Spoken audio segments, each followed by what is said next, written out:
Ξεφεύγουμε και πάμε να δούμε τη Μαρία τη Μανάκα στην Ορεστιάδα. Κοιτάξτε τώρα, εκεί γίνονται πολλές ανθοκομικές εκθέσεις. Αυτή είναι μια ανθοκομική έκθεση εμπλουτισμένη. Έχει και πολλά άλλα πράγματα, πολλές άλλες δράσεις για τις οποίες μπορεί κάποιος να ενημερωθεί πηγαίνοντας εκεί. Θα μας τα πει τώρα η Μαρία Μανάκα. Έλα, Μαρία.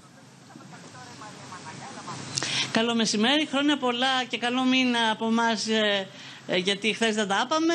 Είμαστε περιστοιχισμένοι, πνιγμένοι κυριολεκτικά. Κυριολεκτικά πνιγμένοι στα λουλούδια εδώ και είναι πολύ όμορφο αυτό, πιστέψτε με. Ναι, είναι μια πολυθεματική έκθεση αυτή, η φετινή. Αυτό σκέφτηκε η Δημοτική Αρχή, δια της Αντιδημάρχου Πολιτισμού της κυρίας Περαϊκούδη. Καλώς ήρθατε. Τι θα έχει μέσα? Καλό μήνα, να ευχηθούμε, όμορφη άνοιξη, την υποδεχόμαστε νομίζω με τον καλύτερο, πιο αισιόδοξο τρόπο. Είναι η 20η ανθοκομική έκθεση που ανοίγει τις πόρτες της σήμερα στον κόσμο για να έρθει εδώ να παρακολουθήσει και τις πολιτιστικές εκδηλώσεις που συνδυάζονται τα απογεύματα από χοροδίες, χορευτικά και διάφορα γκρουπάκια, μουσικά συνολάκια. Η έκθεση βιβλίου επίσης είναι εμπλουτισμένη, γιατί η ομορφιά δεν βρίσκεται μόνο στα άνθη αλλά βρίσκεται και στις σελίδες των βιβλίων. Επίσης οι μελισσοκόμοι πλαισιώνουν την έκθεση, γιατί έχουν σχέση με τα λουλούδια, οι μέλισσες, και προβάλλουν τα προϊόντα τους. Κάτι πολύ όμορφο θα έλεγα που γίνεται στην πόλη μας, πολύ απλό και όμορφο. Με φυτοριούχους που εδώ πέρα συμμετέχουν με τους πάγκους τους, με τα περίτερά τους. Κύριε Χρήστο Ρουσίδη, είσαστε μέλος του νεοσύστατου συλλόγου μελισσοκόμων της Ευρύτικης Μέλισσας. Από ποια ανάγκη έγινε αυτός ο σύλλογος? Η ανάγκη να δείξουμε και να προωθήσουμε το εξαιρετικό μέλι της περιοχής μας όθησε να δημιουργήσουμε το νεοσύστατο Σύλλογο Περιφερειακής Ενότητας Εύρου, η Ευρύτικη Μέλισσα, για να προωθήσουμε αυτά ακριβώς τα συμφέροντα των μελισσοκόμων, γιατί το μέλι της περιοχής ήταν ένα αδικημένο μέλι. Ποιο είναι το μέλι της περιοχής, ποιο είναι αυτό για το οποίο φημίζεται ο Βόρειος Εύρος?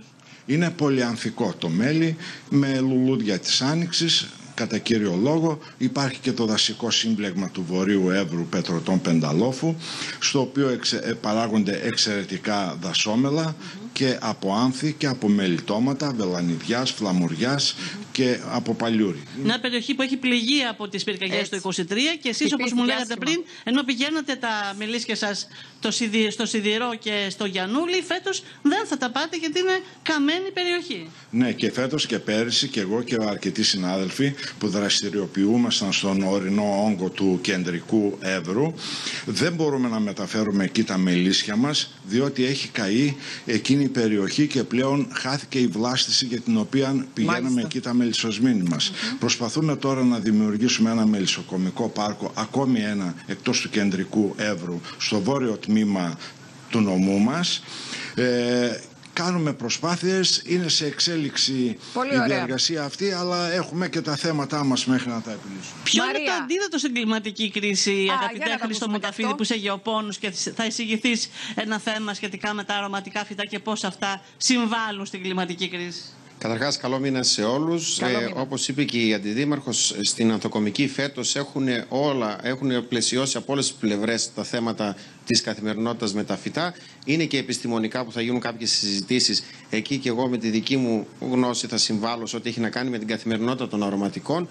Προείπε και ο κύριος Ρουσίδης ότι η μέλισσα είναι από τα πιο βασικά κομμάτια στην αλυσίδα την περιβαλλοντική, οπότε όσο μπορούμε να συμβάλλουμε ακόμα και σε καθημερινό επίπεδο, ο κάθε ένας, δηλαδή ερχόμενος να προμηθευτεί λουλουδάκια, μην μένουμε μόνο στο χρώμα, να μείνουμε και στην ουσία των αρωματικών φυτών, όπως έχουμε για παράδειγμα εδώ. Είναι η λεβάντα που είναι από τα... και καλλιεργητής λεβάντας εσείς? Καλλιεργώ και στο κομμάτι της λεβάντας και έχω τη γνώση. Είναι από τα πιο ανθεκτικά αρωματικά φυτά. Πόσα στρέμματα έχετε καλλιεργήσει? 42 στρέμματα εδώ στην περιοχή του Βορείου Εύρου.